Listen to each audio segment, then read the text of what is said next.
चर्चा बहुत जरूरी है। इस तरह की बहुत से ऐसे मुद्दे हैं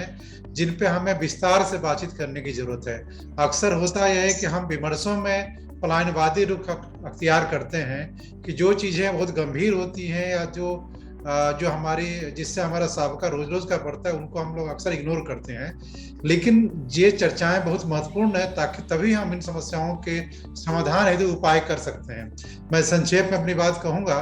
और मैं ये जरूर कहूंगा कि यह जो समस्या है जातिवाद की, जो जातिवाद का संकट है और समाधान है, ये समस्या वर्तमान की नहीं है, सिर्फ आज की नहीं है और कुछ राजनीतिक कारणों से नहीं है, या 1857 या उसके बाद की या पूना पैक्ट और उसके बाद की समस्या नहीं है, न ही है बीएसपी के उभार के बाद की समस्या है। यह समस्या बहुत पुरानी है और इसे कह सकते हैं कि सदियों पुरानी समस्या है। संत रविदास को हम याद करें तो संत रविदास कहते हैं कि जात जात में जात है, ज्यों केलन में पात, और रैदास मानुष नहीं जुड़ सके, जब लग जात न जात। से जात जब तक नहीं जुड़ सकता, अगर मनुष्य नहीं जुड़ सकता जब तक कि उसे जब तक ये जाति की व्यवस्था वो जा नहीं सकती, जा नहीं पाती। और भी बहुत सारे मनुष्य जाति को लेकर के मध्यकालीन संतों में सबसे अधिक काम जो है संत रविदास ने किया है। तो ये मध्यकालीन संतों को हम देखें तो सबसे अधिक जो बातें की है संत रविदास ने की है। कबीर के यहाँ पे भी जाति का जो दंश है वो कम है, और बाकी जितने मध्यकालीन संत हैं उनमें संत रविदास सबसे मुखर रूप से जाति और उसकी विडंबनाओं को और उससे जो समस्याएं उत्पन्न होती है उसको इग्नोर करते हैं, सर उसकी चर्चा करते हैं, उस पर अपनी बात रखते हैं, और यह भी स्थापना देते हैं कि आप किसी व्यक्ति की इसलिए पूजा मत कीजिए क्योंकि वो अभिप्राय है या किसी अन्य जाति का है, बल्कि जो करनी को प्रधान मानिए, जो उसके कर्म है उसको प्रधान मानिए, जो भी आदर सम्मान देना हो दीजिए। तो यह पहली बात मैं कहना चाहूँगा कि यह समस्या सिर्फ आज की नहीं है, समस्या प्राचीन है, बहुत पुरातन है, और इससे पहले भी इसकी अभिव्यक्तियाँ हुई हैं। लेकिन आज इसलिए हम समस्या मान रहे हैं क्योंकि इससे पहले जो थी वो एक तरफा थी, वो एक ही तबका उससे प्रभावित था, जो उस जातिवाद का भुक्तभोगी था, वह भुगत रहा था और चुपचाप अपनी वेदना को बर्दाश्त कर रहा था, कहीं कहीं छिटपुट अभिव्यक्तियां दे रहा था। तो इस वजह से वह हम कह सकते हैं कि एक तरफा थी, हमारे विमर्श के एजेंडे में वो चीजें नहीं थी, मेन स्ट्रीम एजेंडे में वो चीजें नहीं थी। लेकिन जैसे जैसे बाद में इस जातिवाद के संकट का सामना उनको भी करना पड़ा जो जातिवाद का पालन कर रहे थे, वो ये कह सकते हैं कि वे ऊंची जातियां, वे सवर्ण जातियां, या अपने आप को शुद्ध और सर्वश्रेष्ठ मानने वाली जातियां जब खुद जातिवाद का शिकार होने लगी, तब ये लगने लगा कि हाँ ये वाकई ये संकट है और यह संकट पे चर्चा की जानी चाहिए। ये व्यवहारिक सच्चाई है, और मैं प्रेमपाल सर मेरी इस बात की गवाही देंगे कि प्रेमपाल सर से मैंने बहुत कुछ सीखा है, और हम जो कुछ भी मेरा अपना अनुभव है, जो अनुभव सही है, जिसको मैं पोस्ट कर सकता हूँ, उसके सहारे अपनी बात में कह रहा हूँ। तो ये चीजें जब दोनों स्तर पे लगने लगा कि जातिवाद करने वाला भी उसका शिकार हो रहा है, तो लगने लगा कि ये एक संकट है, इस पे चर्चा होनी चाहिए, इस पे बातचीत होनी चाहिए। और इसमें हम फिर याद करते हैं जो बहुजन समाज पार्टी के उभार को, कि हम कह सकते हैं कि जाति के नाम पे और उसके बाद के आंदोलनों में सामाजिक न्याय के नाम पे जो राजनीतिक उभार हुआ, जिसने जाति के आधार पे गोलबंद किया राजनीति को, जिसने जाति के आधार पे अपने संगठन बनाए, अपने नेता बनाए, अपने आइकॉन बनाए, अपने महापुरुष बनाए और उनको अपना नायक सिद्ध किया। अब तक जो दूसरे नायकों की जो पूजा में जो लोग लगे हुए थे, उसके बरक्स अपने नायक तैयार किए, बहुजन नायक तैयार किए, बहुजन राजनीति के अपने एजेंडे तैयार किए, और उसके बाद वो भारतीय राजनीति को प्रभावित करने लगे। सिर्फ राजनीति को ही प्रभावित नहीं करने लगे, बल्कि ब्यूरोक्रेसी को प्रभावित करने लगे, वे अकादमिक जीवन को प्रभावित करने लगे, वे साहित्य के विमर्श को प्रभावित करने लगे। साहित्य में भी ये बात होने लगी कि भाई दलित साहित्य क्या होगा, आदिवासी साहित्य क्या होगा, और इससे पहले के साहित्य में दलित कहाँ पे हैं। तो चूंकि हर विमर्श को प्रभावित करने लगे, तो ये लगने लगा कि हाँ ये समस्या महत्वपूर्ण है, इस पे बातचीत होनी चाहिए। और मुझे लगता है कि यह जो एहसास हुआ कि हमें बातचीत करनी चाहिए, सभी वर्गों का, जो समाज का मुख्य धारा का जो वर्ग है उसको जो एहसास हुआ, और यह शुभ संकेत था। मुझे लगता है कि लोकतंत्र की मजबूती के लिए जरूरी है कि समाज के किसी भी वर्ग में किसी भी किस्म की अफवाह है, किसी भी किस्म का पूर्वाग्रह है, तो उस पर चर्चा होनी चाहिए और उस पूर्वाग्रहों को दूर करने के बाद उससे मुक्ति के प्रयास किए जाने चाहिए। आज की इस परिचर्चा भी उसी का एक हिस्सा है, जिसमें हम सिर्फ समस्याओं पे ही बात नहीं कर रहे हैं, बल्कि इसके अगले खंड में उसके समाधान पे भी बातचीत करेंगे। समस्याओं के प्रसंग में एक चीज और मैं कहना चाहूंगा कि जब हम जातिवाद करते हैं तो हम उसको जस्टिफाई करते हैं विभिन्न तर्कों से, विभिन्न तरीके के अपने मतलब तर्क देते हैं कि ये ऐसे सही है, ऐसे सही है, वैसे सही है। लेकिन जब हम शिकार होते हैं उसके जातिवाद के, तब हम उसकी शिकायत करते हैं कि नहीं ये तो गलत है, ऐसा नहीं हो रहा। तो यह हम कह सकते हैं कि यह हमारी मनुष्यों की अपनी और हमारे अपने भारतीय समाज की एक अजीब विडंबना है कि हम जब लाभ लेते हैं तो हमें उसकी कोई चिंता नहीं करते और हमें लगता है कि नहीं ये तो अच्छा ही है, ये तो सही हो रहा है। लेकिन जब हम इसके प्रताड़ित होते हैं तो हमें लगता है कि नहीं ये गलत है, उस पर बातचीत की जानी चाहिए। और ये सबके साथ है, ऐसा नहीं है कि सिर्फ जातिवाद का शिकार होने वाली दलित जातियों के साथ है या जातिवाद करने वाली या कथाकथित रूप से अन्य के साथ, ये सबके साथ है। जब खुद भी ऐसा मैं ऐसे कह सकते ऐसे बहुत सारे उदाहरण मिलेंगे जिसके बारे में हम कह सकते हैं कि सिर्फ यही नहीं कहा जा सकता कि दलित जातियां ही जातिवाद की शिकार होती हैं, दलित जातियां भी जातिवाद करती हैं। ऐसे बहुत सारे लोगों ने अपनी कविता कहानियों में उसका जिक्र किया है कि दलित जातियों के बीच अपने सबकास्ट को लेकर के जो बहुत सारे विडंबनाएं हैं, बहुत सारे उनके अपने भेद हैं। और Dalit within SC community, ST community जो सबकास्ट को लेकर के बहुत सारे अंतर विरोध है, आपस में खान पान नहीं है, आपस में शादी विवाह नहीं है, आपस में एक दूसरे को उतना सब अन्य उसमें है। तो दूसरे अन्य मेन स्ट्रीम सोसाइटी वाली जातियों में भी है। तो ये चीजें हैं कि जब हम एक दूसरे को जस्टिफाई करने लगते हैं, जब हम खुद करते हैं तो, और जब शिकार होते हैं तो हम उसको अपनी समस्या मानते हैं। तीसरी जो समस्या की प्रमुख वजह मुझे लगता है कि इस प्रक्रिया में किसी भी व्यक्ति की अस्मिता को, उसकी क्षमता को, उसकी योग्यता को नजरअंदाज किया जाता है। हम एक खास किस्म का पूर्वाग्रह बना लेते हैं और उसी पूर्वाग्रह से हम मूल्यांकन करते हैं। उसी पूर्वाग्रह में हम ये तय कर लेते हैं कि ये शर्मा है तो ये ऐसे होंगे और ये पासवान है तो ये ऐसे होंगे, ये ऐसे हैं तो ऐसे होंगे। तो ये खास किस्म का जो पूर्वाग्रह हम मान लेते हैं, उन्हीं पूर्वाग्रहों के कारण ये एक समस्या पैदा होती है। आप देखिए, यह किसी के वश में नहीं है वो किस जाति में पैदा होता है। मेरे वश में नहीं था कि मैं पासवान समाज में पैदा हूँ, या किसी और के वश में नहीं था कि वो किस जाति में पैदा हो, लेकिन किस विचारधारा के साथ वो खड़ा होता है, किन चीजों को पसंद करता है, किन चीजों को वो सही मानता है, किन चीजों को गलत मानता है, किन समाज की कौन सी प्रतिगामी शक्तियों के बरक्स वो खड़ा होता है और कौन सी जो सकारात्मक शक्तियां हैं उनको लेके चलता है, यह उस व्यक्ति के वश में है। या वह चाहे वो किसी भी, चाहे वो दलित जाति का हो या सवर्ण जाति का हो, यह तय करने का अधिकार उसका है और उसका व्यक्तिगत अधिकार है। और उसकी अपनी इसी के आधार पर उसकी अपनी पहचान होनी चाहिए, न कि उसकी जाति, उसके धर्म, उसके संप्रदाय के आधार पे। लेकिन हमारे जो पूर्वाग्रह हैं, उन पूर्वाग्रह के सहारे हम ऐसे कुछ रणनीति बना लेते हैं, कुछ तय कर लेते हैं और उसके बाद हम अपना निर्णय देते हैं बिना किसी को टेस्ट किए हुए। अगली चौथी बात जो मैं कहना चाहूँगा कि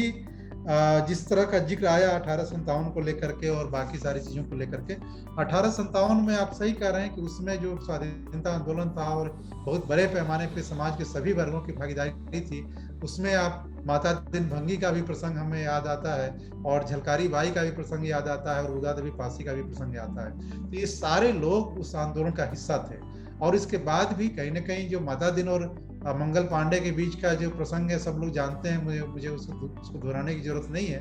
लेकिन उसमें मुझे लगता है कि 1857 का जो आंदोलन था वो पूरे भारतीय इतिहास का एकमात्र पहला ऐसा आंदोलन था जहां पे आम जनता राज सत्ता के खिलाफ उठ खड़ी हुई थी। लेकिन इससे पहले जितने भी युद्ध होते थे वो सब राजाओं के परस्पर आपसी द्वेष और आपसी महत्वाकांक्षा के कारण युद्ध होते थे। 1857 में पहली बार आम जनता ने भी भागीदारी की उस आंदोलन में। और उसमें एक अच्छी बात यह भी रही कि वह सिर्फ अंग्रेजों के खिलाफ भी आंदोलन नहीं था, बल्कि उन महाजनों के खिलाफ भी आंदोलन था। और उस आंदोलन में सूदखोर महाजनों की बहियां भी जलाई गई, जो सूद के लेने का एक बहुत बड़ा जरिया था, वे बहियां भी जलाई गई थी उस आंदोलन में, जो कि यहीं के रहने वाले थे। उस आंदोलन की खासियत यह भी थी, और जैसा आर विक्रम सर ने जिक्र किया कि मात्र 1 लाख लोग ही अंग्रेजों की आबादी थी, बाकी जितनी बड़ी आबादी थी भारतीय समाज की, वह आबादी भी कहीं ना कहीं उसी जातिवाद की समस्या के कारण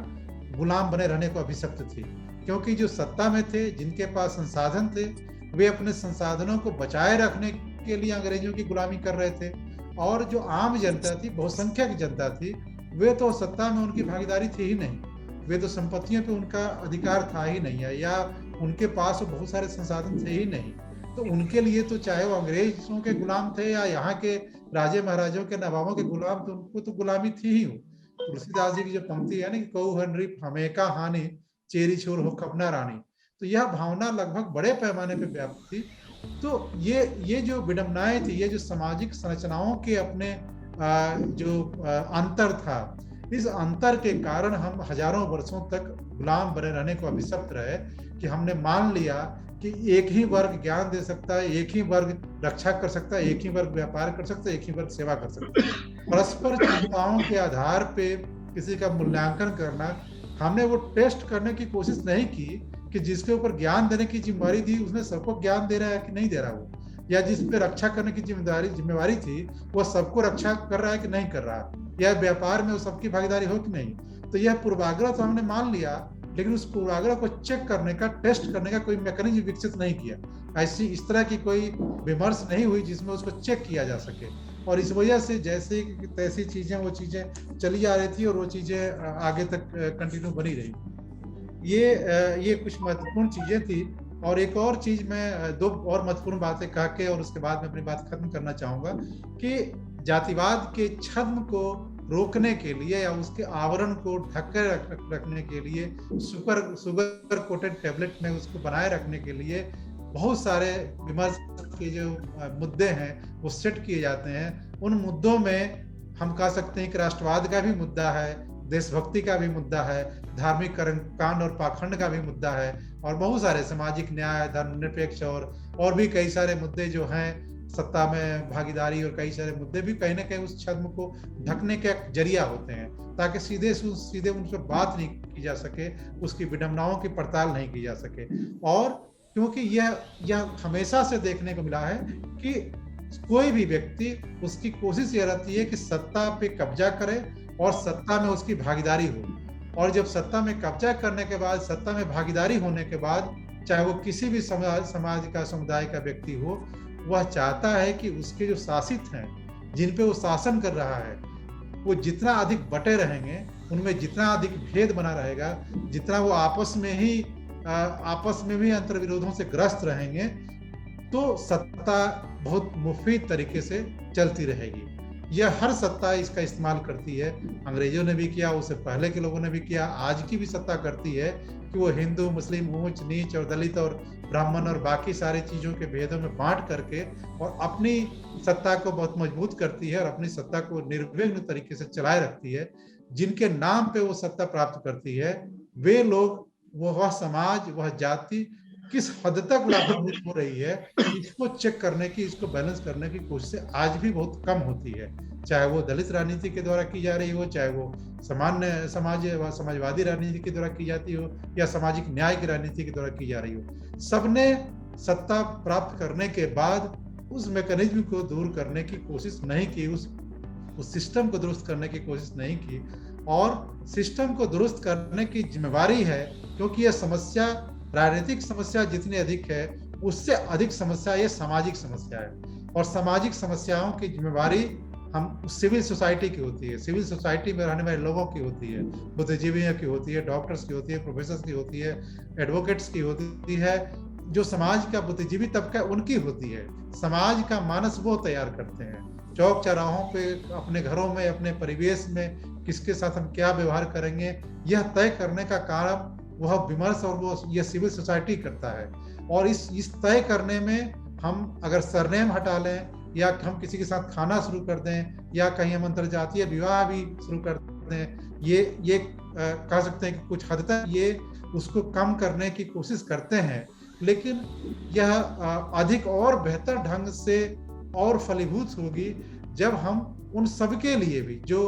उसके शिकार हुए हैं, उस वंचना के शिकार हुए हैं, किसी भी तरीके की प्राकृतिक, नैसर्गिक या सामाजिक वंचना के शिकार हुए हैं, उनके साथ, उनके अधिकारों के साथ अगर हम साथ खड़े होते हैं, उनके अधिकारों की भी लड़ाई लड़ते हैं, उनके साथ हम अपना कंधे से कंधा मिला करके हम जोली बनते हैं, तो हमें लगता है कि यह उनके साथ उनके हम विश्वसनीय साथी बन पाते हैं। आज की एक बहुत महत्वपूर्ण समस्या यह भी है, जातिवाद के कारण ही जो उत्पन्न हुई है, कि हमें भरोसा नहीं रह गया है किसी को भी। हमें ना किसी दलित को किसी ब्राह्मण पे भरोसा है, ना किसी ब्राह्मण को दलित पे भरोसा है। सबको लगता है कि कहीं ना कहीं एक दूसरे के कमतर साबित करने की कोशिश कर, एक दूसरे को परेशान करने की कोशिश कर रहे हैं। जबकि यह कोई भी ये दावे से नहीं कह सकता, मैं भी ये नहीं कह सकता कि यदि कोई दलित है तो सारे दलित आपस में दोस्त ही हैं, या सारे दलित आपस में दुश्मन ही हैं, या सारे सवर्ण आपस में दोस्ती और सारे सवर्ण आपस में दुश्मनी है। ये कोई भी सीधी रेखा इसकी नहीं खींची जा सकती। यह अंतर हो सकता है, या इस बात के लिए ये सारी चीजें डिपेंड कर सकती हैं व्यक्ति पर निर्धारित है कि कोई किसी भी जाति में पैदा हो करके और किसी भी जाति का हमरा, किसी भी जाति के साथ खड़ा होकर उसके आंदोलन का सहभागी बन सकता है। या हम ये नहीं मान सकते कि एक जाति का होकर के, एक समाज का होकर के और एक जैसी जो बदलाव के वे साथी होंगे, ऐसा एकदम नहीं है। इसलिए सिविल सोसाइटी, सामाजिक जो ये सभ्य समाज है, इसकी जिम्मेवारी है कि इस समस्याओं पर चर्चा करें, इसके पूर्वाग्रहों पर चर्चा करें और खुलकर के बातचीत हो, एक दूसरे का सम्मान करते हुए, एक दूसरे की प्रतिभा का, एक दूसरे की क्षमता का, एक दूसरे की बौद्धिक ईमानदारी का सम्मान करते हुए हम बातचीत करें। हम ऐसा नहीं कि हम जिस तरह के आज मतलब टीवी डिबेट्स में होती हैं कि पहले से ही पूर्वाग्रह लोगों के मन में होते हैं, उन पूर्वाग्रहों के सहारे वो लठैती करने आते हैं अपने अपने पार्टियों के, अपने अपने जाति के, अपने अपने समुदाय की। तो वह नहीं हो, बल्कि एक व्यापक तरीके से, एक बुद्धिजीवी तरीके से हम बातचीत करें, जो कमियां हैं उन पर विस्तार से बातचीत हो, उनको दूर करने की कोशिश की जाए, तभी हमारा आपस का भरोसा बढ़ेगा। और जब भरोसा बढ़ेगा तो समाधान की तरफ भी हम बेहतर कदम बढ़ाएंगे। आप सबने सुना और मैं आप सब लोगों को भी सुनूंगा। बहुत अच्छा, मैंने अपनी बात बहुत ईमानदारी से, बहुत संजीदगी से अपनी बात कही है। एक और खुशी में शेयर करना चाहूँगा अपने आदरणीय प्रेमपाल शर्मा सर के साथ कि सर, आज मुझे